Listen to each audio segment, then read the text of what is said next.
Good evening, race fans, and welcome to plenty of esports coverage of the 8th race of the fall season for the Esports Racing League presented by SimSeats. The TobyChristie.com 45-minute melee, live from Talladega Superspeedway in Talladega, Alabama. I'm James White, the voice of Podium Esports, alongside Justin Prince and our producer, Ryan Bauer, as we head to the biggest and baddest track of them all. One of the largest of all the tracks in the world, and the largest track that NASCAR's National Series go to. Talladega Superspeedway, 2.66 miles, the start-finish line down by the flag stand as opposed to the middle of the tri-oval as it is at Daytona International Speedway. A special place nonetheless. Plenty of action we're going to see. I think you can expect just about anything. Don't come into here with specific expectations. I think that's the biggest thing as far as we're concerned, because we saw how crazy the Coke Series race was last night with Brandon Kittel, and how wild that finish was. We could be in for an equally wild finish here at Talladega.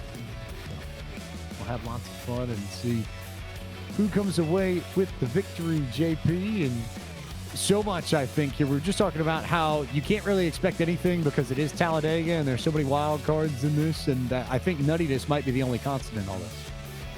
Yeah, and we've seen it especially towards the end of the Coke race yesterday, where a lot of activity can happen as the race goes on. It's still technically a one-stopper on the fuel. However, you never know if somebody's going to end up making one bad mistake, one bad block, bobble too much down a straightaway or off a corner, start getting loose, ARCA break it into the pit lane. There's so many chances for mistakes at a track like this where your head's got to be on a swivel to make sure, okay, what's going on behind me? What's going on beside me? What's going on in front of me? You don't have that awareness tonight, you're going to get collected into several big ones as a result. Before we get going with tonight's broadcast, we bring in one of the newest staff members of tonight's presenting partner, TobyChristie.com, and a man who wears, by my count, about 1 million hats. He's with Toby Christie, newly joined the website, but also the host of the Under the Hood podcast, also part of NBC's NASCAR production team that gets you all the races each and every week on NBC and the NBC Sports Network, and also a fellow Philadelphia Phillies fanatic. So in good company tonight as Michael Carey joins us in the booth. And Michael, I think I tried to hit on all the different hats you wear, but for everyone else at home who doesn't know how much you do, just roll through each of your positions and tell us what you do with all of them. Well, first of all, thank you guys for having me. This is a big honor to be a part of the broadcast and TobyChristie.com being the presenting sponsor. So I just became the newest staff writer over at TobyChristie.com. And then on top of that, I travel with NBC Sports right now. I work behind the scenes. I help out with a lot of the broadcasters. So I work right next to Rick Gowan, Dale Earnhardt Jr., Steve Letarte, Jeff Burton.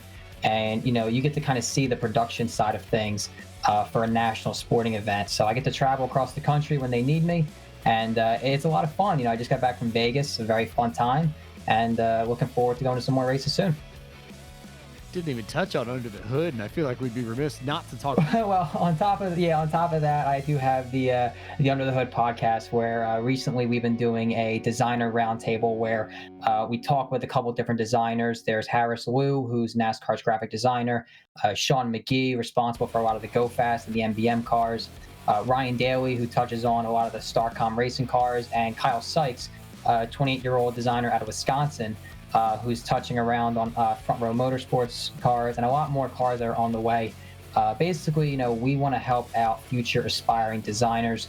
That's why I launched the NASCAR Designer Community Discord server, and they get to help out with the new and upcoming designers. And there's a lot of young designers out there that are putting up so incredible work. It's unbelievable what they're coming up with, and it's really cool to take those who are established and veterans in design and helping them out with a lot of the rookies that are on their way up. I could also be remiss in my position with the Solid Rock Carriers Cars Tour not to also mention that the episode with Jacqueline Drake of Under the Hood is worth a listen as well, if you get the chance, since Jacqueline and I see each other, I think, almost way too much on pit road week in, week out in car store races. But the Toby Christie position is the newest one, and I know you were very excited to announce that on Twitter. What are you picking up at Toby Christie, and what have you learned in your first few weeks there? Well, so far, working with Toby has been a great honor. I've actually been following Toby for quite some time. And, I go to his website a lot. His website has a great selection of paint schemes, a ton of stats. So I would visit his website a lot just for my own personal needs. And now to be a part of the team, it's such a big honor. Right now I'm working on my first opinion piece, which will be coming out very soon, so stay tuned for that. It's something very near and dear to me that we'll be touching on very soon. But, Toby has given me a lot of freedom with my work. I get to, I propose my story ideas to him, and he's always all for them. He never, ever turns a story idea down. So just having an outlet to get my name out there more on a website like TobyChristie.com, this seems like a match made in heaven, personally. A lot of excitement. If people want to find out more about you and your work at TobyChristie.com or any of your other ventures, where can they find you and where can they reach you on the internet? So on Twitter, you can find me at Michael L. Carey. The second L is actually a capital I. It's more just the visual part that you see correctly. Someone, unfortunately, has taken Michael L. Carey, so we're working on getting that together.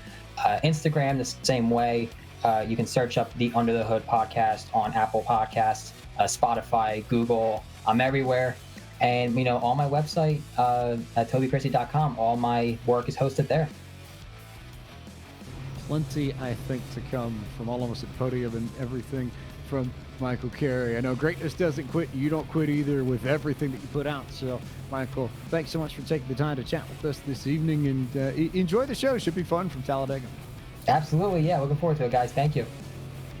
Michael Carey, the newest staff writer at TobyChristie.com, presenting partner for tonight's TobyChristie.com 45 Minutes of Chaos. You saw the starting grid roll across your screens just a moment ago. Jimmy Mullis, who locked himself into the eNASCAR Coca-Cola iRacing Series playoffs last night with a impressive drive at Talladega. Very, very particularly well placed between he and his lockdown racing teammate Zach Novak, who starts opposite the 46 on the outside of the front row to get the bonus points he needed to make sure he raced his way into the show and into the playoffs at the end of the night. See if he can come away with the victory this evening. Novak's going to be to his outside. Lucas Cram carrying special colors. tonight. We'll tell you a little bit more about that later. But for now, a look at the track facts before we go green flag racing. This is Talladega Superspeedway in Talladega, Alabama, a 2.66 mile, 4.281 kilometer circuit that opened in 1969. There are 33 degrees of banking in the turns, 16.5 degrees of banking in the travel, and 3 degrees of banking on the straights. In sim, it is the default day for iRacing. It is May 15th, 2020, just about 12:50 p.m. Eastern local time. We'll go for 45 laps, just under 120 miles, just south of 200 kilometers. And if you figured it was a warm one, you are indeed correct. 81 degrees Fahrenheit track or air temp in sim, 127 degrees Fahrenheit track temp. Winds to the northeast at 8 miles an hour and humidity of 41%. It is a blisteringly hot surface. We're close to the theoretical max of 140 degrees Fahrenheit that we can see in track temps and iRacing. So even though handling doesn't necessarily matter at a place like Talladega, JP, this track is slick, it is greasy, and it is going to be wild, to say the least. Yeah, there's not going to be too much grip, especially once we get about 20 laps into the run, usually when the tires really start to show some type of looseness with a fixed setup going off the corner and going into the corner, specifically out of 2 and into turn 3. As well, that wind is going to make it also pretty difficult to try and keep the car stable even down the straightaways. There's going to be a lot of wind gusting around tonight, so going to need to be smart this evening. Some of the moves you may be used to, say, in a much cooler track may not be as quite easy tonight. Glad that you're with us here on the ER Racing Twitch channel or Facebook or YouTube, wherever we might be, for the TobyChristie.com 45-minute mailer. Talladega Superspeedway, the 8th race in the fall season for the Esports Racing League, presented by SimSeats, is underway from Alabama. And it was that outside pair from Lockdown Racing, Zach Novak and Michael Finlayson, who got a great jump on their teammate Jimmy Mullis. And so Novak will get ahead of his Richmond Raceway Esports teammate in the Coach Series, and it's a Toyota 1-2 with the 90 and the 46 as they come out of turn 2 onto the backstretch for the first time. And it's not a surprise we see Mullis and Novak already hooked up. The last time we've seen a super speedway race in this series, both of those drivers traded the lead back and forth to control the momentum of the lines. Having Finlayson up here is going to help. The driver who's the biggest question mark on top of Lucas Graham is Briar LaPrade, who is spread apart from his respective teammates, a couple different cars behind, as here comes Graham. Here comes Graham to the outside, carrying special colors this evening, and with good reason, because I guess this race sort of counts as a backdoor pilot. You notice that the Grip Motorsports driver has a little bit of a different scheme on his car, and we can officially say here on the ERL broadcast for the first time tonight that the Grip Ultimate Driver Challenge is coming to Podium Esports in November. You'll see every race on the Podium Esports Twitch channel at 7:30 p.m. on Monday night, starting November 16th. Really interesting idea, this, to take 7 different races at 7 different kinds of tracks and have drivers pick from 7 different cars throughout the season. You can only pick one car at a time. You can only use each car once, JP. It really tests some folks when you consider the lineup of some of the cars in there. Yeah, you're talking about cup cars, you have the trucks, you have Indy cars, super late models, the Pro 2 light trucks, you have a dirt street stock, you also have the Riley DP.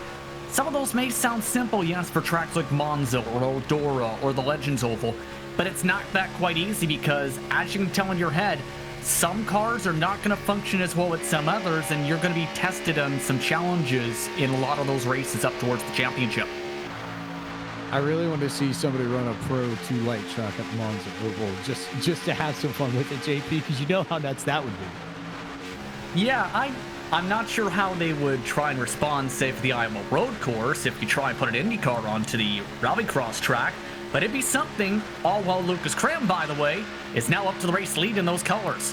Oh, by the way, yep, he'll get credit for leading the lap, and Lucas Graham will go to P1, at least for a split second, before Jimmy Mullis fights back with Finlayson on the outside, Novak there in the middle. This feels a lot like the race at Las Vegas last week, where those 3 were in contention for so much of the event right before the big incident on the last lap. But Mullis, Novak, Finlayson have been very strong these last 2 weeks.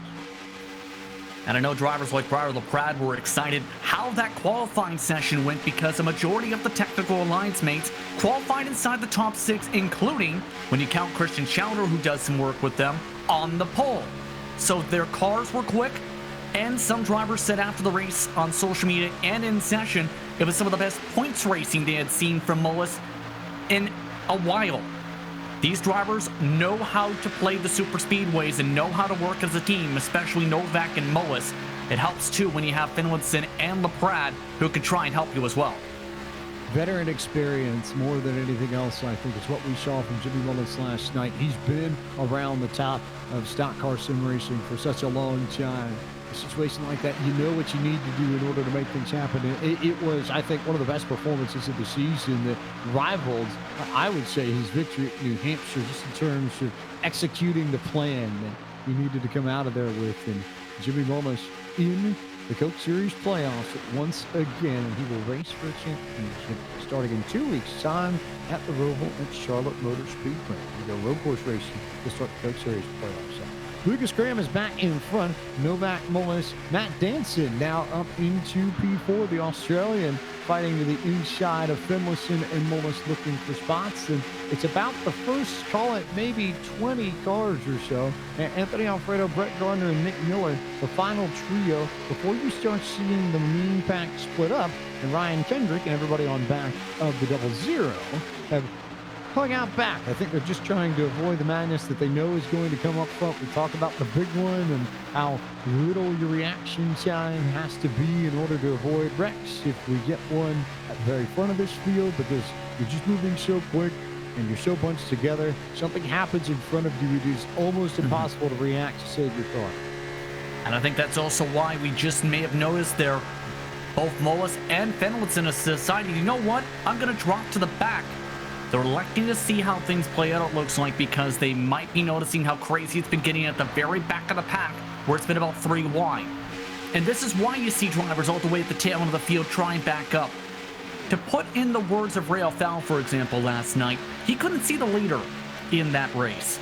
He was happy because he couldn't see the leader. Why was he happy? Well, when you think about it, you have more time to react if there's an incident in front of you if you have more cars that are technically your cushion. There's also the downside of the road may become blocked and you run to that cushion and you shred the cushion apart. As they're 4 wide again.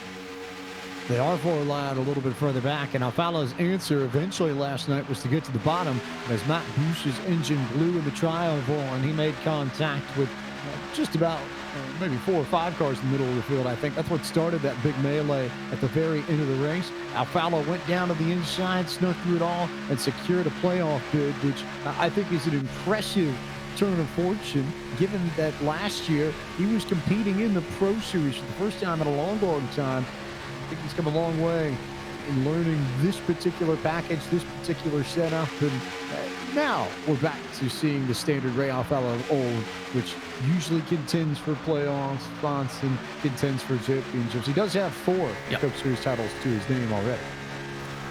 Very dominant driver, absolutely, but keep an eye on that third line, because one of the drivers who is very dominant in official racing this season, not just in Coke, but as well in NIS competition, is that number 3 Coca-Cola machine, Blake Reynolds.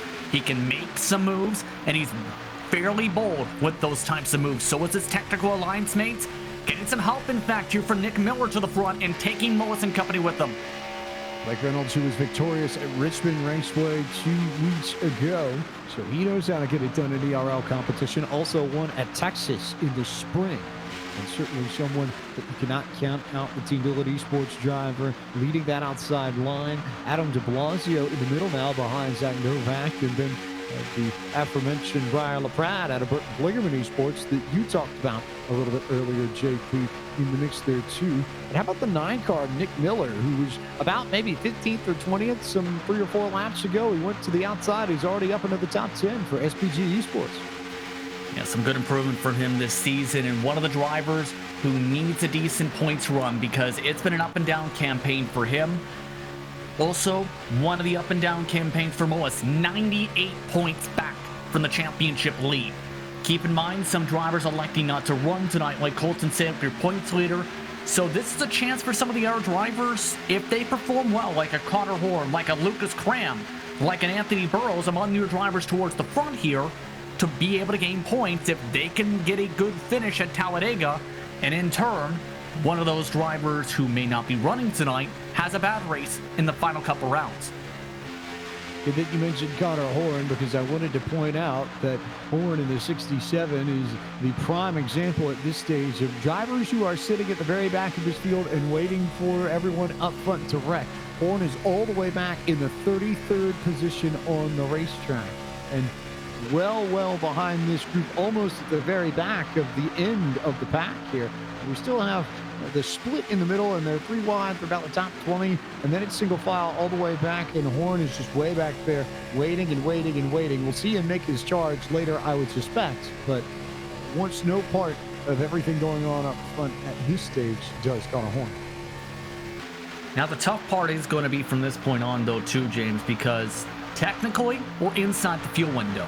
Fuel mileage about 37 to 38 laps. The difficult part is, when do you pit in this type of a race? Because with it being very aggressive up towards the front, some drivers may say, you know what, I want to go with the undercut. Here's the difficult part. You need at least 5, 6, 7 cars to go with you to really have a shot in trying to make that work.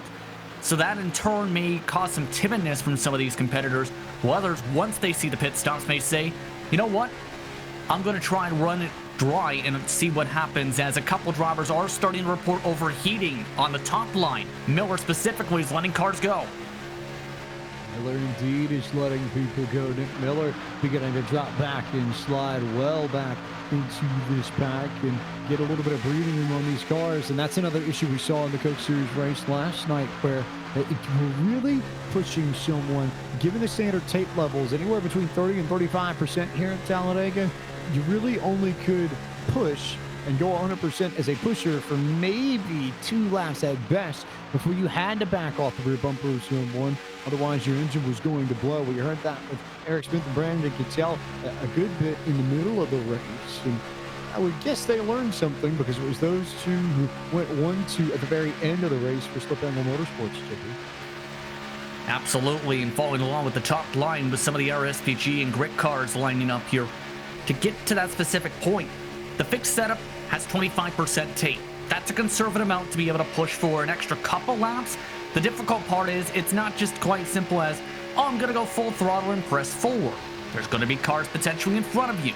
There is that overheating risk once you get up to the red.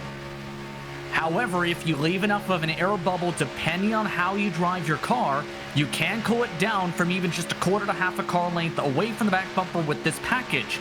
You just need to be smart on how you time up your bumps. Intelligent on how you time up your bumps, indeed. We'll take a moment to remind you that tonight's TobyChristie.com 45-minute melee is brought to you by our friends at TobyChristie.com. Toby Christie has been a fan of cars going in circles since 1993 and a passionate member of the NASCAR Media Corps since 2007. Toby is also the co-host of the Final Lap weekly NASCAR podcast, which is the longest-running NASCAR podcast of all time. He's also a National Motorsports Press Association award-winning writer. For more information, you can visit his website at TobyChristie.com for all about Toby and all of the NASCAR news you need to know today. Zach Novak, your race leader, ahead of Lucas Cram. Nick Olson sitting there on the inside in that, I'll call it what, 4th, 5th position there. Another one of the Grip Motorsports drivers who had that Ultimate Driver Challenge that we talked about not too long ago. So we'll keep our eyes peeled on Olson, who's up there with LaPrade. And how about the 40 machine of Caving Rush? We haven't talked much about him in the Chevy Camaro, but all of a sudden, Caving's got a pretty strong car, it looks like. Running in 5th, he's put up top. Yeah, Caden Rush is really decent when it comes to the super speedway tracks, when it comes to his management and where he positions some of his moves. The main thing is here, he doesn't quite have as many friends compared to, say, some of the groupings lining up like the Finlansons and Mullises. So just has to wait for his timing here. Does he just want to stay in position, trying to hold on to track position, or does he want to move on forward? Also think of this way, where the fuel burn doesn't burn as much compared to in the past. About a lap or two you can burn off from pushing too hard or being the lead car. So it's not as hurtful, say, as compared to a couple builds ago, where you lose up to 3 to 6. We will see pit stops at some point tonight. Lap window here is about 38 if you push it. That's how far you can go in a tank of fuel. So I think the curious question will be whether or not you see drivers try and split down the middle and come in at about lap 23 or so, or whether or not they just try and run as long as they can and take a splash at the end. Yeah, that's going to be the curious thing, as Miller just about had a moment in front of the field. Evan Rice had to duck underneath just half the yellow line to not run over the 9 car as he tried to duck to the bottom side. This is way up the road from this. This could have been disaster where Rice and company were. It was really tight between those two. Yeah, Miller got caught in the middle, and Rice had to go down to the apron to get around to him. But you stay green flag racing, and it's still Lucas Cram and Zach Novak who lead us at Talladega. It's Cram now to the inside, then de Blasio. And look at that driver up at the very top side in that third lane. How about Anthony Alfredo, the owner of the Esports Racing League, who does have a victory on the plate tracks in this series. In the spring, he won the inaugural ERL race at the World Center of Racing. So if there's a place where he might get win number 2, this might be as fitting a spot as any. Well, seat time to seat time, right? And so far, that car's been looking pretty good, timing up the spots well. Has been in some official races, trying to avoid big ones to prepare for wreck avoidance. But he also has a couple friends lined up. He's talked about being friends with drivers like Mullis, so he has someone to bump along here. Might be able to work with Reynolds as well, who's also in that clique. Novak's also in that clique. So there's a couple cars that he can work with here to try and get the top line moving. The problem is there's not enough cars for that line to work. Specifically, maybe if they get 1 or 2 more, they can fully get clear, but not with this amount. You would think that Reynolds would be the most likely candidate to go up there, as Novak thought about it and then decided against it. Saw his teammate with that big charge for Anthony Alfredo. But Alfredo and Mullis have a budding relationship going. Anthony's been found many a time in the team speaks, the Discords, Jimmy and all the team at Lockdown Racing. And I know he was really excited to see Jimmy make the playoffs. And also very excited to see Jimmy get the victory in Las Vegas, too, a few weeks ago. Yeah, he was definitely pumped up with what happened in that respective race on social media. I think a lot of people were, because he played the strategy right. Tire set limits came into play towards that race, yes, but he avoided the chaos. Wasn't among those drivers who stayed out and caused absolute calamity, and in turn had some of the freshest tires at the end of the race to be able to pull away there. And on top of that, had a fairly quick car that was a top 15 car all night long. As pit stops are underway, Connor Horn pit on his own here. This is not the best of calls to pit on your own at Talladega. Going to lose all kinds of speed out of the draft. So Horn is just about exclusively banking on the idea that we're going to have a yellow flag in some way, shape, or form. By the time the field gets to him, he will be just about a lap down.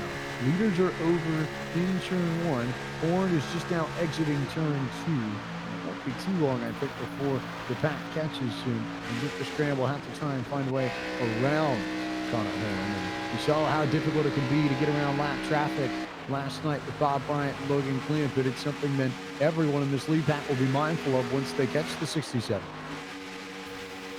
Yeah, and apparently, by the way, in all of that, the 15 had wanted to pit with them, and we've also apparently lost Donovan Strauss, where he apparently decided, you know what, I'm out on the top line, and now has slowed down the line, and some of the drivers wanted them as a pusher. So some interesting things developing here is not only is Horn going to lose 3 seconds a lap, Bell has lost the draft and has already lost 3 seconds from missing pit lane, and now one of the contenders for the win is already out of the circuit in the span of about 1 minute. So Strauss is done for the night.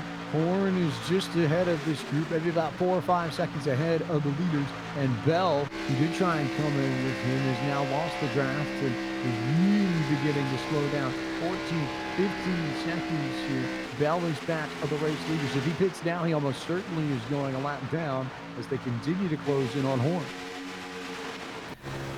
Yeah, this is going to be where Horn is going to need some luck here. He did a short pit, yes, only 9.7, so that's 2 tires and fuel. But it's still going to make it difficult. Here's the thing, too. In real life, the bottom line has become the preferred line, especially was seen during the Pro Invitationals. Guess what? Horn's going to follow that logic and stay on this bottom line. He just told the drivers over the radio if they reach him. So go high is the message, which isn't necessarily complicated in principle, but it's a little trickier to do when you're 3 wide in the lead pack for that top spot, JP. Yeah, that's the difficult part. There is enough space to go 4 wide. That's the main thing. If this was Daytona, you'd freak out.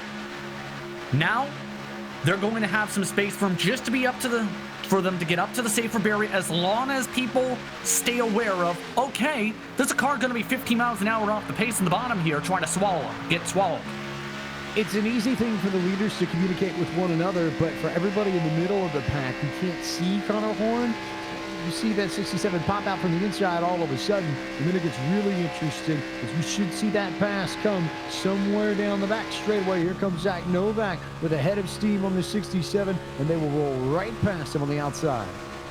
They're communicating on the radio, trying to give space. Some of them are actually trying to pinch here to try and squeeze some cars out here. Like about the top 13, 14, 15 and made it through okay, as everybody goes to the outside of Connor Horn and swallows him up, all making sure that they absorb that 67, who now is at the very end of this front part of the pack, as Zach Novak shuffles high to catch the road of Michael Finlayson and control the lane as Blake Reynolds nearly got turned by Anthony Alfredo. The two friends trying to push each other, and Adam de Blasio just came down into Matt Danson crossing the start-finish line. Apparently, Mullis actually gave a shot to Alfredo that pushed him into Reynolds, and you do not want to bump draft in the middle of the tri-oval, because on old tires, with this type of a setup, you can hit the bumps and get your car extremely loose, which can cause some massive ones. I've seen it several times, James, in official races. It's a no-no at this track. Especially in the trials, where we've seen so many drivers end up in trouble with a bump here or a bump there coming towards the start-finish line. And as we saw last night, any sort of contact at that point in the racetrack almost certainly equals complete and total and utter chaos. But as we cross the halfway point, it's time to bring you a midway race break, which as always is brought to you by iRacing, the world's premier online racing game. iRacing puts you in the driver's seat to experience today's newest form of competitive motorsport. Virtual racing, all from your home PC. Race virtually in Australian supercars, IndyCar, IMSA, NASCAR, the World of Outlaws, and more. Novak, the race leader, ahead of Michael Finlayson and Lucas Cram. Adam de Blasio just jumped up to third. He was fourth. Caden Rush in fifth. Sixth belongs to Matt Danson. Seventh is Anthony Alfredo. Anthony Burrows runs in eighth. Ninth belongs to Jimmy Mullis, and 10th to the 88 of Colton Zimmer. 11th spot at the moment being held by Presley Soar with Braxton DeWeese in the 12th position. That's +6. Brett Gardner in 13th with Evan Rice in 14th. Then it's Adam Nettins having a quiet season, 15th right now. 16th spot right now around that grouping is Nick Olsen. Caden Atkins from 35th to 17th. McKinney's around that top 19 along with Brandon McKissick rounding out your top 20. McKinney just went to 20th, and McKissick, who just went to 21st, as Pryor LaPrade jumped up to 19th. Jared Ickes currently scored in 22nd, 23rd. He's now where McKissick goes. Ickes moved up a spot. Rosales to 24th. Now back to 25th as Zachary Phillips goes up to 24th. Nathan Rabideau is 26th. Colby Wells, 27th. Ryan Kendrick, 3rd, 28th. 29th, Robert Henrana, and 30th is the 5 car, Jonathan Midget. Among the drivers at the very back of the field, Nick Delicato and Drake are still in the pack, along with Alexander Krunke. One driver has lost a ton of time since losing the draft. Bell has lost 34 seconds since missing the pit lane, trying to come in with Horn. That still left Horn pinned 1 lap down. One driver is out of the race. Donovan Strauss just confirmed with him. He said he had to leave for an emergency at the time, as they're 3 wide for the lead. And that concludes tonight's iRacing Midway Race Break. With over 170,000 drivers on the service and over 90 laser-scan tracks and cars to choose from, iRacing is your portal to the racing world as Adam de Blasio goes sideways. And there we go. 1 car, 2 cars around in the middle of the corner. First yellow flag of the evening. Colton Zimmer is one of the 2 cars involved. And de Blasio and Zimmer made contact eventually, as looks like LaFrade might have just gotten to the back of de Blasio ever so slightly, and that might be what set it all off. Actually, take a look at the replay here, and it was de Blasio and Caden Rush making contact. I don't think de Blasio recognized Rush was there. If we could go back to the exit turn 2, there's even more to this because originally de Blasio was on the middle line coming off the corner. However, once they got to the back straightaway, there was a massive block. You're going to see this from the view where they ended up having de Blasio come up to the line, try and block up to Mullis. That checked them up, got bounced around a couple times, then he drifted down right into the right front of Caden Rush at the end of the speedway in turn 3. So that in turn collected a bunch of drivers in the process as they were all trying to avoid that, several cars with damage. That almost suggests to me that there's certainly the potential there. Not that it actually is the case, but that maybe it was a case where Rush said, look, you kept me off once and you tried to do it again in 3, and this time I'm just not waiting around, perhaps? Possibly, and you'll see this right now. This is this lap, believe here. They're already getting wild back there and having the top line really develop because they started having that push where they know they have to pit soon. They normally start pushing when there's about 10 laps on the tank. And at that turn, Rush got the run. De Blasio said, you know what, I'm going to try and block. Bounced off the wall, in fact, actually trying to hold on to this. But at that point, it's like, you're just holding on and hoping you don't come down. In that case, de Blasio just came down that little bit and caused pandemonium in the mid-pack. Big moves there. I couldn't quite tell who the car was that gave the shot to de Blasio eventually coming in turn 3. It looked like it was Jimmy Mullis who actually got a huge run with some help from Blake Reynolds. He got in the back of de Blasio, who bounced off the fence a little bit and then managed to gather it back before coming down into Caden Rush. So there was a split second where de Blasio regained control before he came down on the 40, and that incident really took off. I believe we're going to take a look at that specifically here, as really when all that's happening, you're just hoping, please let me through, please let me through. In that case, Reynolds and Mullis just leave enough space to get through. So does LaPrade as they start piling up around them and behind them and all of that. Take a look from LaPrade.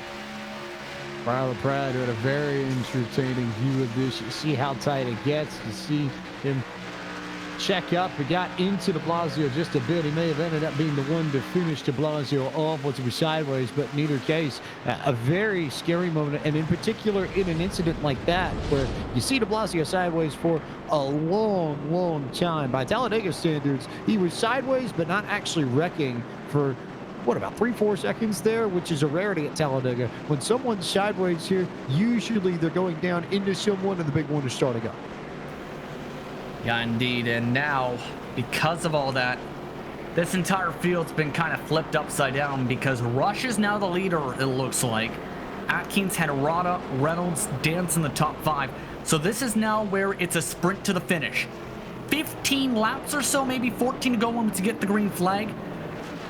We've seen a lot of conservative running early on, James. That conservativeness is gone when we get the green flag. Expect 3 wide from the jump from what we've seen tonight. Potentially 4 wide, I think, as we work our way through the last 15 laps of tonight's TobyChristie.com 45-minute melee at Talladega Superspeedway. Remind you, while we have a moment, that tonight's broadcast is brought to you by SimSeats. Since 2009, SimSeats has been designing and fabricating high-quality driving simulators, including motion systems, custom fabricated parts, and complete turnkey iRacing packages, all made in the United States of America. Their customer base includes all kinds of drivers, from amateurs to professionals, and their passion for racing drives them to build better sim racing equipment. Don't limit your track time to the weekend. Visit www.sim-seats.com for more information.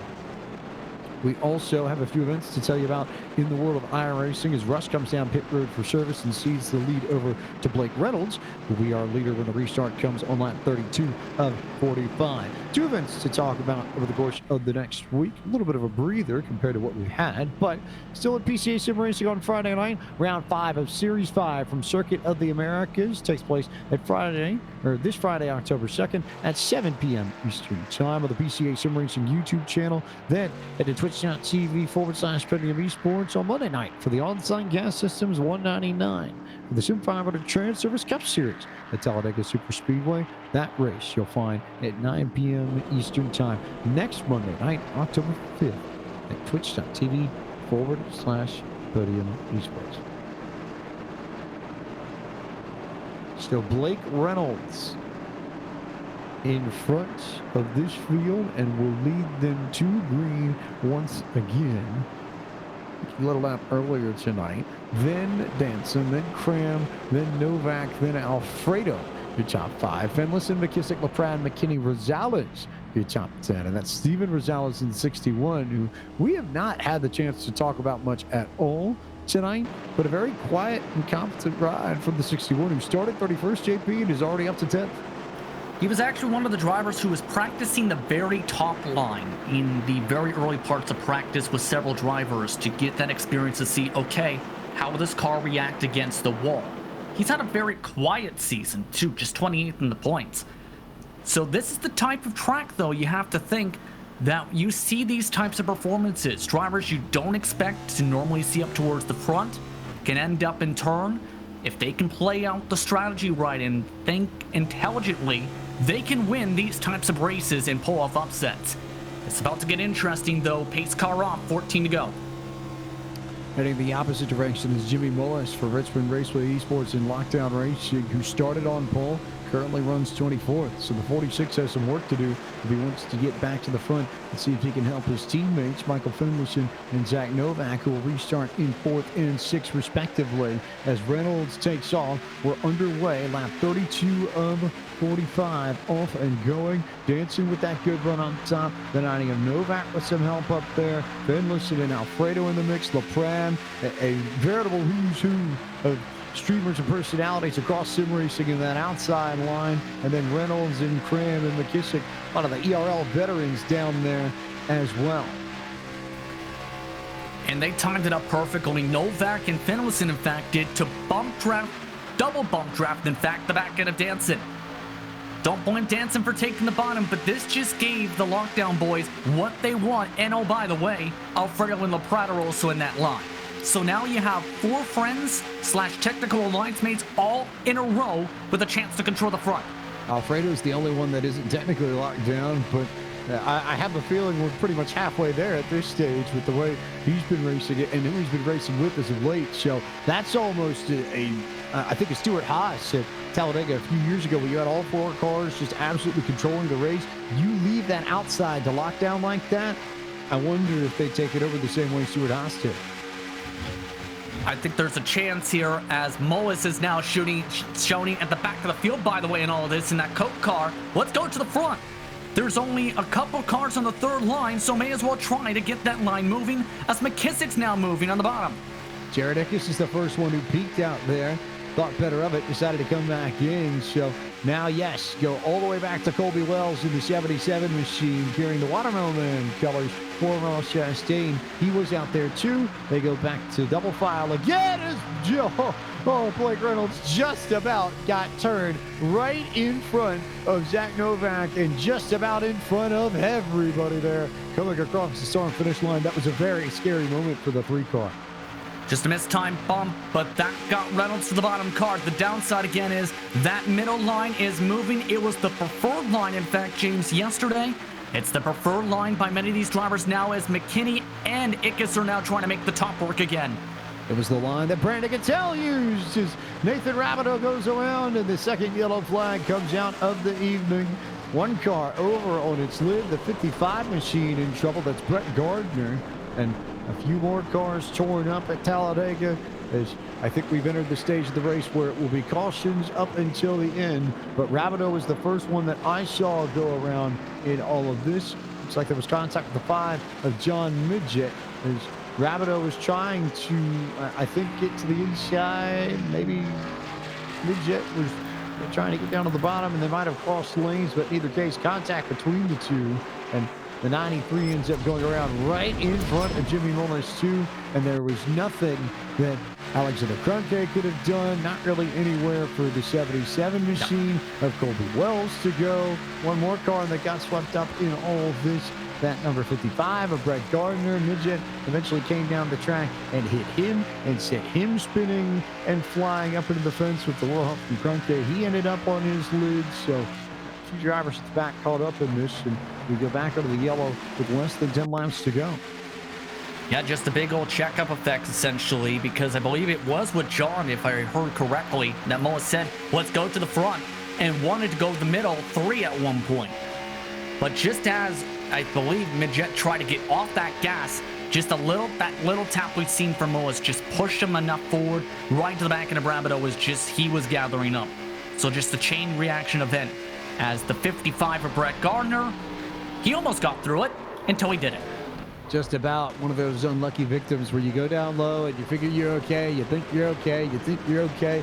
Then all of a sudden that car from up top comes out of nowhere and clips you, and you end up with the worst damage out of anyone in this wreck. He was the only one to go barrel rolling through turn 3 was Brett Gardner. So 55 machine with a lot of damage that he'll have to repair on his car, but everybody else at the front in good shape. And if you're Blake Reynolds, we talked about the move that Novak made and how Reynolds almost ended up in trouble right before that incident. Are you awake now? Was that your proverbial shot of Coca-Cola in your system to wake you up?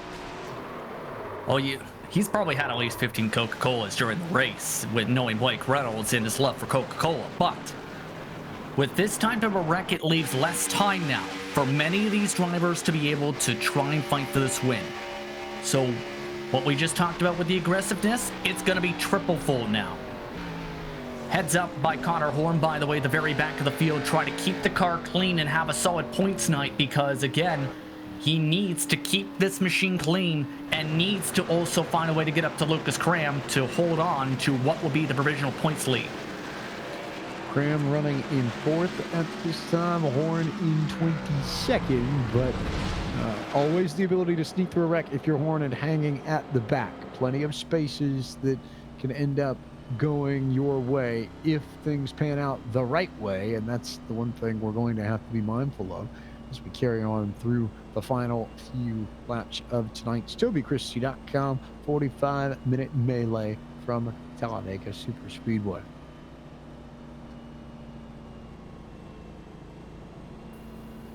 We'll take a moment to go side by side and bring a short break and take our chance to catch a breath before we bring you the final 10 laps of competition from the biggest, baddest track in NASCAR.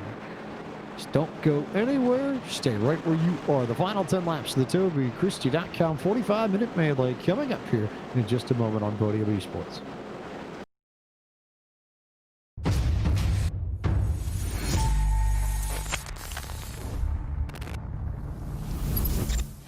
At McConey Setup Shop, we offer custom-built setups for any asphalt oval car. Prices starting at just $5. Weekly setups available for all Legends, late models, modifieds, and NASCAR trucks, Xfinity, and Cup cars. Do you need one-on-one driver coaching? We've got you covered.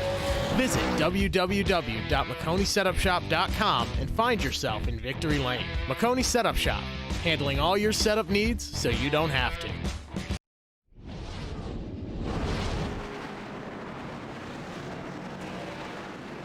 We are back at Talladega with TobyChristie.com 45 minutes of chaos. Lights off on the pace truck. Coming to lap 38. Should be a decent amount of fun I think we have here, JP, to say the least. Yeah, this is going to be intriguing how this all plays out. I don't know if I would say entirely fun. I would say potentially stressful. If you're the winner, though, you're going to say, absolutely had the best fun I've had in a while. So this is now the chance for several drivers to break through, like Ickes, like Rosales we talked about. McKinney has another shot to try and get a win. He was so close in the All-Star race and some of the short tracks, remember. But at the same time, your friends are where you find them. And many of the drivers have friends around them at the moment, like the Alfredos of the field, like the Novaks of the field. They have potential cars to work with who are all around them from left to right. Jimmy Mullis is the only one of the lockdown drivers that isn't near the front of the field at this point. You've got Novak up there, Fenlison up there, Alfredo sort of by proxy up there, and Brian LaPrade all running in the top 10. And Mullis is down in 24th. You wonder if he might make a late race charge and try and get to the front Dale Earnhardt style. A reminder that Earnhardt's final win in the 2000 Winston 500 featured a run where he came from 17th to 1st. Will race his final restart with a handful of laps to go. So it's not impossible, but certainly improbable. Takes a lot of skill to pull it off, but if anybody can, Mullis might be one of the few capable of doing just that. Reynolds and Danson, your leaders, coming to the line. Then Novak and Cram, and Finlayson and Alfredo. Then McKissick, Ickes, Rosales, and LaPrade. Your top 10 for this restart that will come with 8 laps to go at Talladega. Waiting for the 3-car to take off. He'll hold and wait on the restart zone deep and didn't get the best of starts. The 30 machine of Matt Danson will beat the 3-car to the line and get a decent amount of help from the 44 of Lucas Cram and that Grip Motorsports Ford Mustang. Those two will go bumper to bumper, but Anthony Alfredo has already gotten hooked up with Jared Ickes in the 1-car just a little bit further back, and those two will likely have a big run out of turn 2. Very likely chance as they finally caught to the back end of the 44. In fact, not taking that move quite yet. The question's going to be, when do they jump out? You take it too early, it can cause some trouble as they nearly had contact 4 wide in the pack. They were wild a little bit further back. Now there goes Novak up top to open up the inside for Finlayson to come through as Novak nearly got turned by Matt Danson in the 30 machine coming down the front stretch. And this is the moment where drivers will say, we're racing for the win. They will make some cutthroat moves. You need to be bold to try and win some of these races, but also do it in a way where you don't take several cars into calamity mode. So you have to be careful here, but at the same time, have to be having a bit of aggression to be able to win this type of race tonight. Oh, by the way, we talked about Jimmy Mullis needing to make his run to the front end soon. He just took it 4 wide underneath Colby Wells in the middle of turn 2. So no doubt that Mullis knows it's time to go. He's up to 17th. Incidentally now, fun numerology, isn't it? As Reynolds continues to lead. Novak is there. It is just stalemate at the front. The action is happening a little bit further back, but they're trying to figure out whether or not they want to go 2 wide or 3 wide, and Jared Ickes is the only man on that outside line as it stands. Yeah, but he's got a decent side draft, but needs some help here. He can only do that for so long down the straights, and especially once they get to the corner. I don't know if he's going to get someone to give him some room here in the next 6 laps. There is a couple cars grouping up on the very top, led by one of the 14 machines, but just got shuffled out, and Mullis now joins the top as they're still side by side for the lead. So Mullis will go up there. He's got a little bit of nose damage too. Not sure where that came from, but Zachary Phillips and then Jimmy Mullis, who just about went 3 wide there. Connor Horn is in the mix too, as is Blaze McKinney. Mullis is looking for any sort of hole he could possibly find. No point in waiting now, and that's where all the fun is at this stage because they're still 2 wide up front. Nothing doing between Blake Reynolds and Zach Novak. Coca-Cola series drivers doing Coca-Cola things, am I right? Mullis got that damage, remember, from that checkup effect with the caution with Magen & Company, but still, it's not really hurting him. It might hurt him a touch if he's the lead car, but he can still be a decent pusher in these next 5 laps as Alfredo's the lead car on the top, Novak the lead car in the middle. Now Danson came up the block.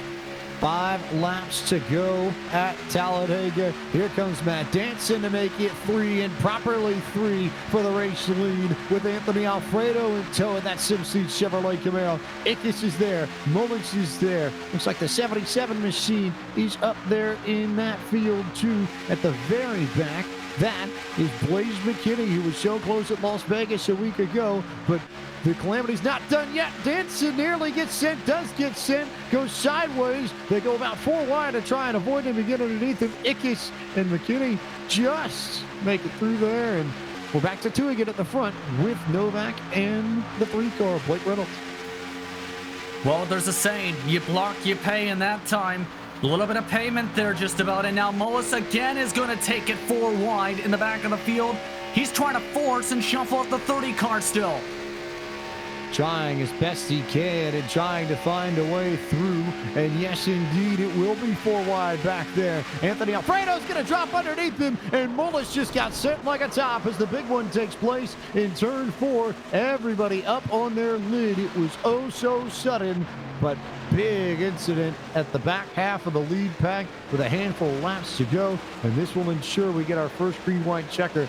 Everybody racing for the same space. And as Alfredo came down, looks like 1 car came up. I believe it was the 7 of Adam Needhams. He comes up, bounces off actually, I think it may well have been one of the SPG cars. I think Braxton Deweese got off to Weiss, who then set him up into the 40 machine of Caden Rush, and it was on from there.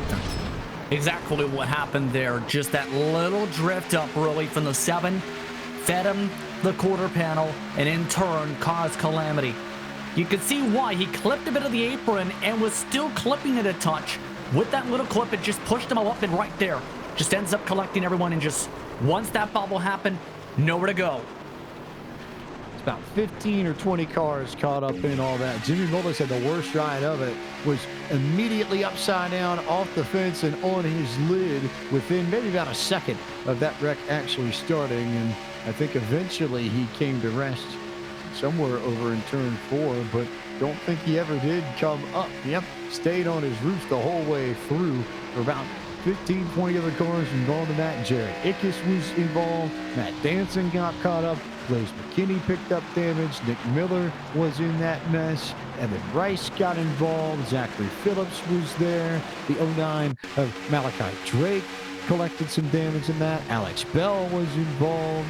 Looks like we're going through the list. Robert Henrada got some damage. Trying to make sure we don't miss anybody in this one. Caden Atkins, I believe, was also involved in this one. Anthony Alfredo with heavy damage. So just about everybody from about 15th on back. At least 14 cars at the minimum in all this. And really, where do you go? You're just hoping for that one route. You pick that said route and hope that it doesn't close. Unfortunately, every route closed up just about there in all of that process. In turn, 21 cars are still running. A good portion of them, I think, flipped upside down and stayed there like Mullis for a couple good minutes. Full list of cars involved include the 7 of Adam Newtons, the 40 of Caden Rush, the 21 of Anthony Alfredo, the 46 machine, that's Jimmy Mullis, who was upside down, the 30 of Matt Danson, the 77 of Blaze McKinney, the 2 car of Caden Aikings, the 37 machine, who I believe, yes, Robert Henrada's car got caught up in that, the 15, that's Alex Bell, the 9 of Nick Miller, the 09 machine of Malachi Drake, the 27 car of Jared Ickes, who rides in the 1 machine, the 12 machine of Evan Rice, the 14 car of Zachary Phillips, the 67 of Connor Horn involved, the 98 of Presley Sora, and the 8 car of Braxton Deweese. Carnage indeed at Talladega. And you can see Mullis actually spent a good minute or so on his lid here contemplating what just happened. He just accepted the apology, by the way, and all of that from Adam Nettins for pushing up where he said, and I quote, clipped the apron too many times. 17 total cars confirmed in the wreck. John Midget, by the way, remember, was involved in the last one. Already had significant damage, so he's just sitting here saying, free spots, just don't get into it. You would hope. Connor Horn also was caught up in that, but just snuck out of it. There's some right side damage to the 67, but we talked about the whole points battle and trying to salvage good points tonight out of Talladega. Barely slipped through it, but that could mean a lot at the end of the season, given the way the drops play out. Yeah, just take a look at this for Mullis, rather. He was a man of a mission, though, we have to say, James. He was not afraid to take it for at any point. This is stuff we've seen at times in top split Talladega races and outside of the Coke Series. He took it to another level in this run. Took it to a big time level in this one as we carry on and see if we can figure out how things are going to shake out here in the TobyChristian.com 45-lap melee at Talladega. Blake Reynolds still your leader over Zach Novak. While we have a moment under the yellow flag, I'll remind you of a few events coming up in the world of iRacing over the course of the week. PCA Sim Racing, Series 5, Round 5 from Circuit of the Americas coming your way this Friday at 7 p.m. Eastern, October 2nd. At the PCA Sim Racing YouTube channel, and then the Sim 500 Trans Service Cup Series on-site gas systems $199 in Talladega Super Speedway next Monday at 9 p.m. Eastern, October 5th, and that too, the Podium Esports Twitch channel. maybe about 7 or 8 cars without damage, I think, at the end of this. Yeah, just having a rough count on my end, and I believe there's a couple more, but they do not have track position. LaPrad's got a clean car, for example, and a couple others who are also just able to miss it, but have several damaged cars in front of them going to be hampered here. For a green-white checkered finish, essentially, it's down to where you find your friends. LaPrad's going to need to get by McKissick and quickly with some of the damage, and some of the other cars in front to have a shot to get up to a Reynolds or like Finlayson or Novak and company. In other words, it can go to anybody involving that top 7, the best positioning they have. Zach Novak getting ready to try and hold off Blake Reynolds, but you've got Michael Finlayson, who could be the wild card in all of this. Remember that he and Novak are teammates at Lockdown Racing, so those two have plenty of experience racing with one another, and I don't think are going to be afraid to team up, especially now that Jimmy Mullis is done for the night. So it's those two, and then Blake Reynolds in the 3 car, who might try and look for some help, maybe from Brandon McKissick, the closest 70 line, but in either case, back to the green for our first green-white checker attempt of the evening, coming to lap 46 of what will be 47 now, and Reynolds got a better restart this time. Those front 4 got a really good restart, and Finlayson and Novak going to be door-to-door for second. Yeah, that's going to make things interesting, as now it's about who can get some run here, as there's some tempers flaring in the back part of the field where there's still 2, 3 and white for 20th. They continue to push on it. Now here comes Finlayson. Oh, they've completely dusted Blake Reynolds and left him for dead on the outside. Everybody to the bottom, sending the 3 car way back. Well, that's not a surprise. Now the question's going to be, will Novak try and go for the win? Caution flag. He might, but we'll have to see on the next green-white checker, because they wrecked in the back once again. I saw a few cars go around. Looked like maybe de Blasio and Anthony Burrows were first in that mix to get torn up. We'll see what goes here. Take a look at the replay and keep an eye on where this all starts, as maybe, just maybe, it might have been in front of all this, but keep an eye peeled out. Anthony Burrows makes contact with Adam de Blasio, and that's where it all goes. And this time, Connor Horn doesn't escape. He's not so lucky. He was pinned on the outside and picked up a significant amount of damage. I'm just sitting here wondering what happened with Henrada, though, because he had a little bit of damage on the front end, but a lot more for him to put off the speed. As soon as we got about here, he actually squeezed a bit, and with the squeeze on the 3 wide, that caused the contact down below, and then everyone else just piles in. Mentioned there was tempers flaring off the start. You've seen some of those tempers overflow by turn 4. I think the most interesting piece of this is that I'm not totally certain whether or not it was the 29. Yeah, no, 29 and 48, I guess. I wasn't sure if there was some contact between de Blasio and Caden Kings like we had in the big one prior, where we had all sorts of fun with Adam Needens, but it looked like, no, it was, I think, exclusively Burrows and de Blasio that started all that.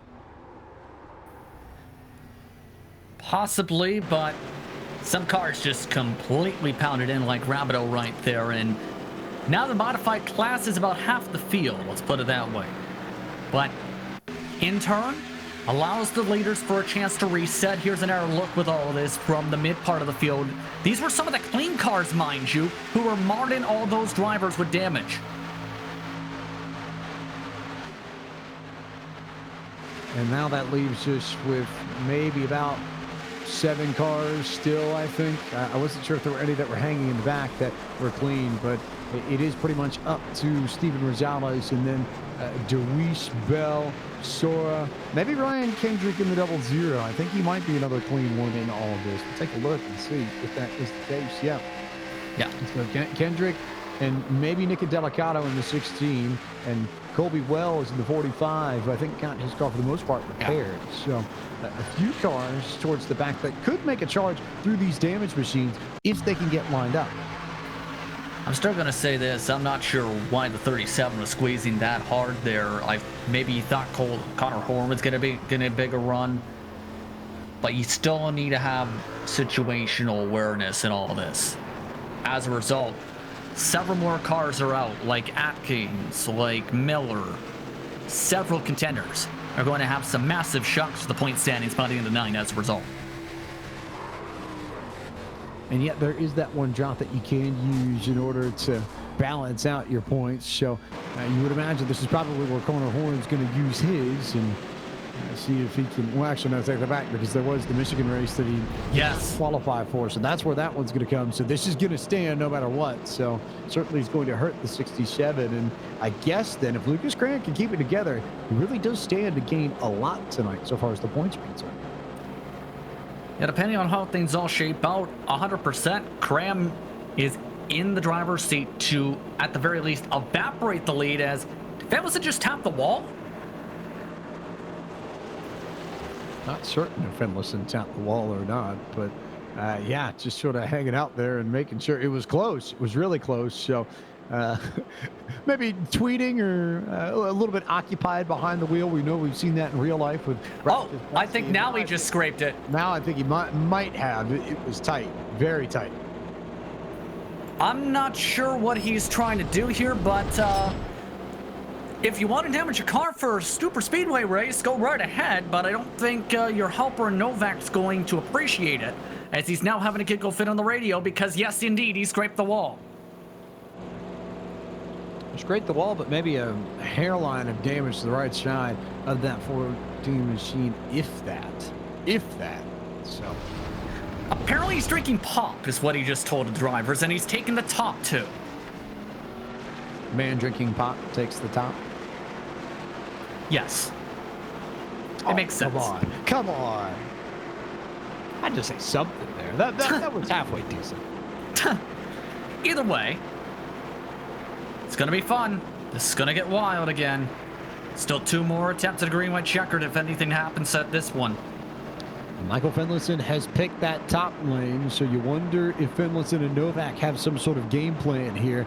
They can help each other in a way that Blake Reynolds didn't have help on that last restart. That's why he got shuffled to the back.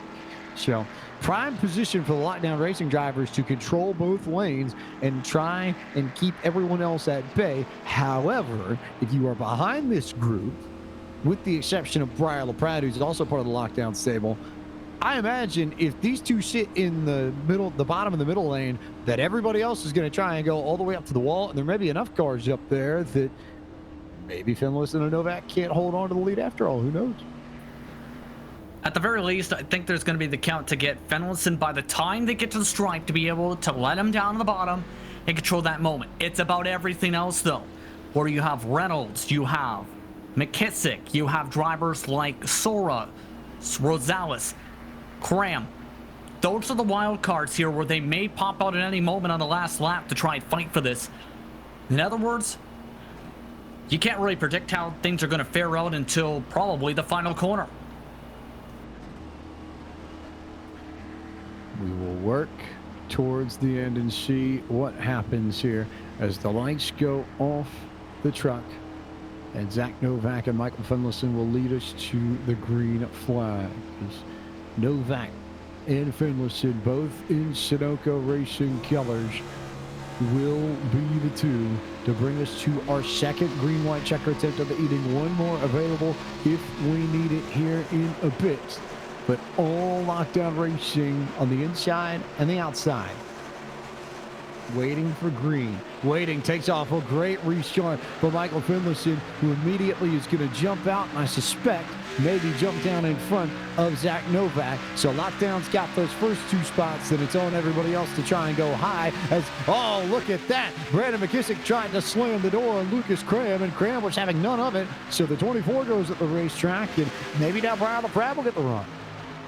Possibly, but the top 2 lined it up perfectly. First gear launches right in sync.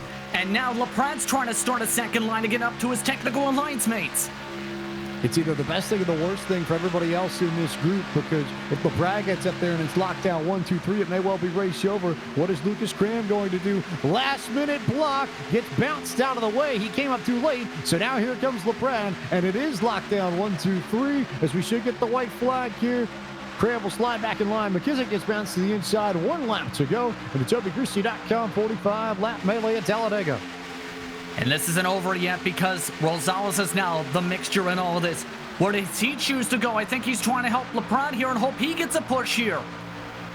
There goes Rosales up top. Here comes Blake Reynolds with some help. All of a sudden, the 0 of Ryan Kendrick making a move down the back straightaway. They'll be 3 wide into 3 for the race lead.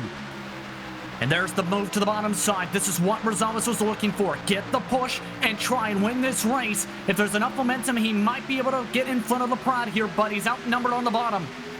That outside lane stalls out, so it's all Briar LaPrade on the inside with help from his lockdown racing teammates on the bottom. And as Rosales tries to make the move, they wreck behind the 19 machine, and Briar LaPrade comes across the line and beats the melee behind him to win the TobyChristie.com 45-lap melee for the Esports Racing League, presented by SimSeats at Talladega Superspeedway.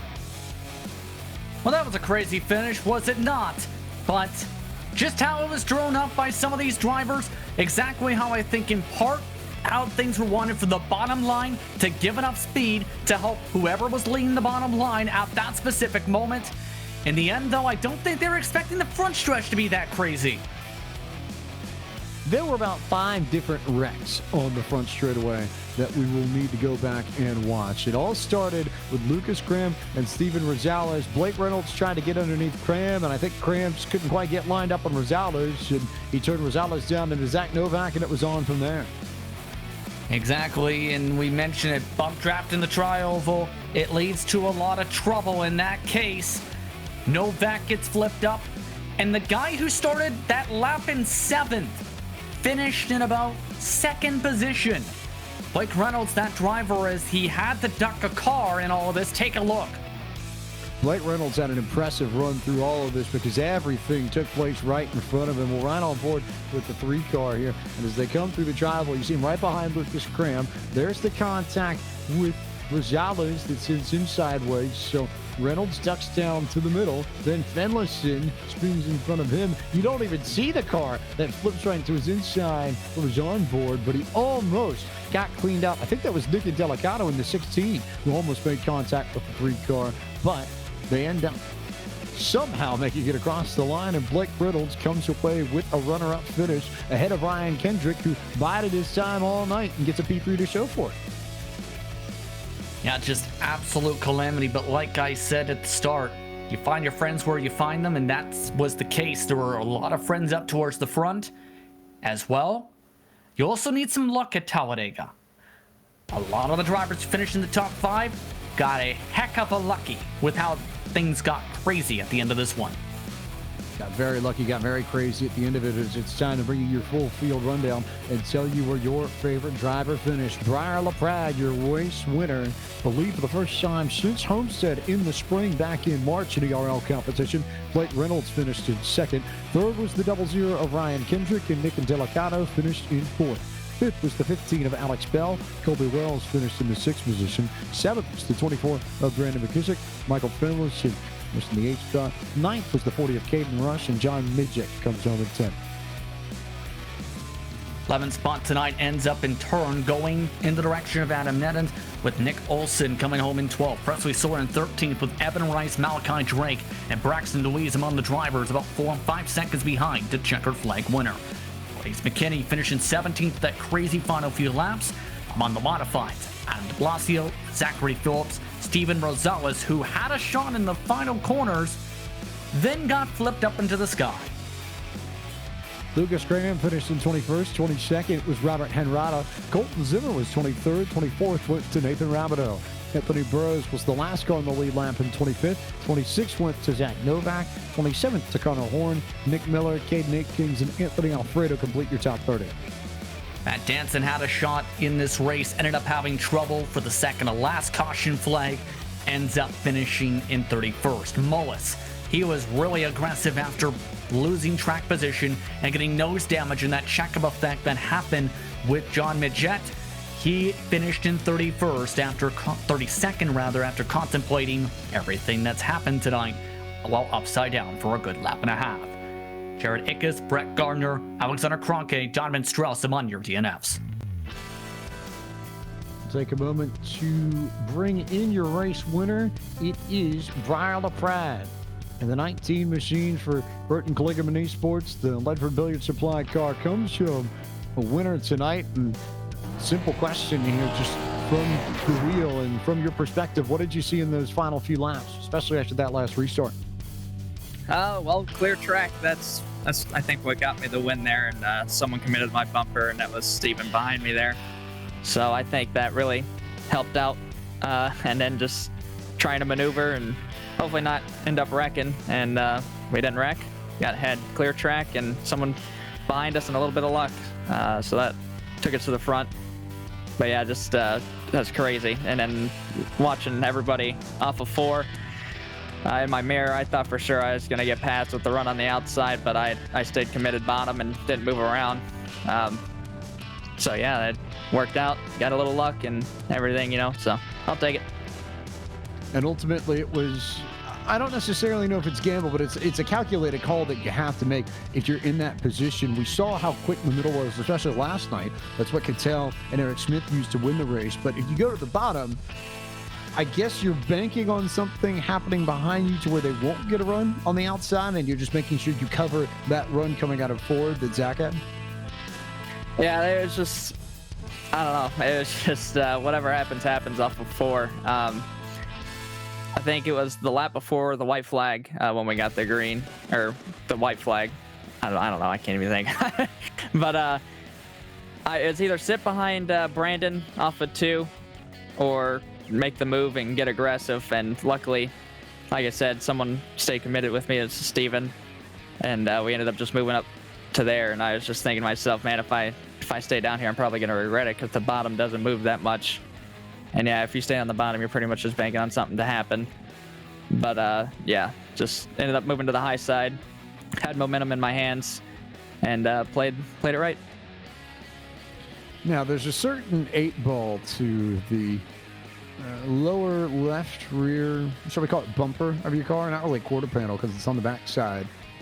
Do you think that maybe a little bit of luck off that particular 8-ball might have helped tonight, given whose number it is on that ball and given what track we're at? Wink, wink. Oh yeah, I mean, we played it right at Daytona. Besides, well, hey, that's another thing. I didn't have to wreck teammates. I wrecked the whole field to get this one. We kept it clean, so I'm happy with that. We actually won fair and square, I think. So, but yeah, just we won Daytona earlier this year, and now we're winning at Talladega, so that's pretty awesome. I'll take that. But yeah, I guess that 8-ball came into play here. If you weren't watching the broadcast, it's a Dale Earnhardt Jr. 8-ball styled in the same way that Budweiser car was painted in the early 2000s when Junior won 4 in a row here. So, yes, I do think there was a little bit of that kind of luck in play tonight. But I know there are plenty of people that make it happen for you too, Brian. So who do you need to thank for making it possible? Yeah, of course, I got to thank the Burton Kligerman Esports sponsors, Valvoline, Rick Motec Simulators, Connecticut Realty, JDR Graphics, the one who made the scheme, and, of course, Ledford Billiard Supply. Check out ledfordbilliardsupply.com. Use code PATRIOT at checkout for 5% off. And, yeah, the guys at Lockdown, of course. Brian, congratulations. Another plate win for you, another victory in ERL competition, and a few more spots in the point standings, too. Congratulations on your victory tonight, and thanks as always for taking the time to chat with us before we see you next week at the Roval at Charlotte. Appreciate it. Thank you. Brian LaPrade, P1 this evening. P2 went to Dead Zone's man. Blake Reynolds out of Houston, Texas, got the runner-up spot. He is with Justin Prince. Well, that last lap was intriguing. What was it like seeing the whole entire field essentially start piling up on the final corners? It's pretty scary, but I just kept it full throttle, cranked it left and right a bit, and I guess I got second. Yes, indeed you did, after starting that lap in about 7th position, in fact down the back straightaway. But what was it like trying to plan out this type of race? Because it seemed you had a solid plan. It just in the end had several friends who were hooked up around you who had a different plan. Yeah, it's hard to plan things. Well, yeah, it is hard to plan things. I didn't really have a plan. I'm glad you think I had one, or it looked like I had one, but yeah, I don't have very many friends in this league, and all of them were dead, so I just had to get up on the wheel and try and outsmart those LDR guys, but it's pretty hard to do that since they're pretty smart behind the wheel. So I just did the best I could. I don't know. I pushed the 44, hoping maybe that would cause some congestion, and it did. And then I slashed it down, and then the 14 got up into the 16 right there before the line. I got the nap second. Now, this is again a solid finish, which, yes, it comes with calamity, but with the closing stage of the season coming up, what's kind of your focus now for the remaining few races in the ERL calendar? Just race wins. You know, I can't make it every week. Just works so close. I get here about 3 minutes before Q ends every week. So I'm lucky to get 1 or 2 laps before the start of the race. Yeah, just looking for race wins. Obviously, I won't be able to lock myself into next season, so I guess looking forward to qualifying in some way next year or next season. So that leads to the question, can you make it to the Roval race next round? 70 minutes is that distance. I don't know. 6:30 Eastern time is about the latest I can get here, or the earliest.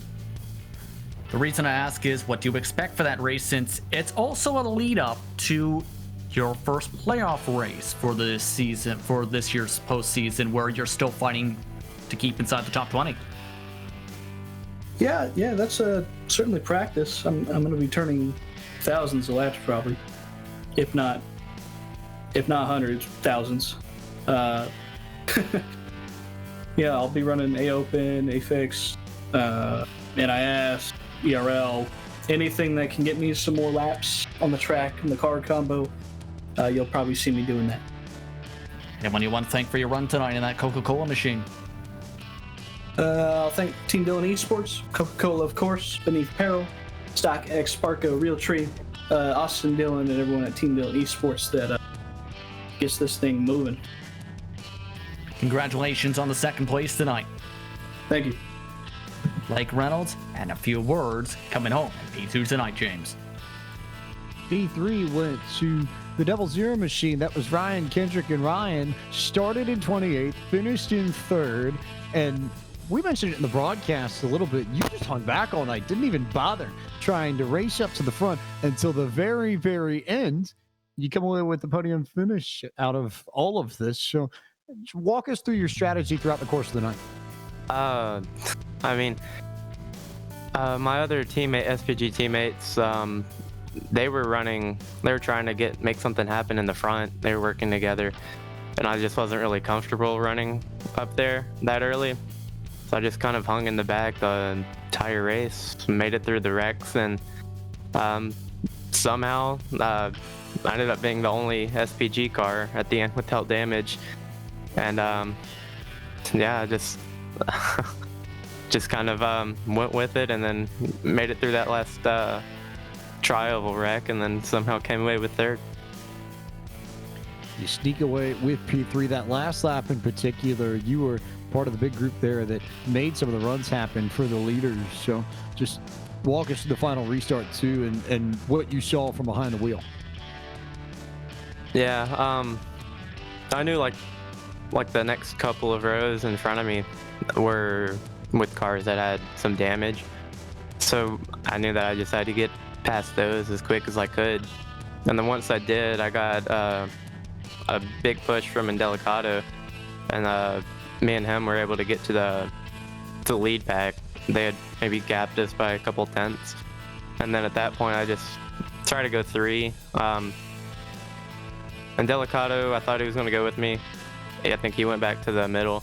I just tried to push Blake for a little bit, and then we kind of fell back. And then at that point, we were like 7th and 8th, and I thought that was about it. And then, yeah, they just started wrecking in the tri-oval, and then, yeah.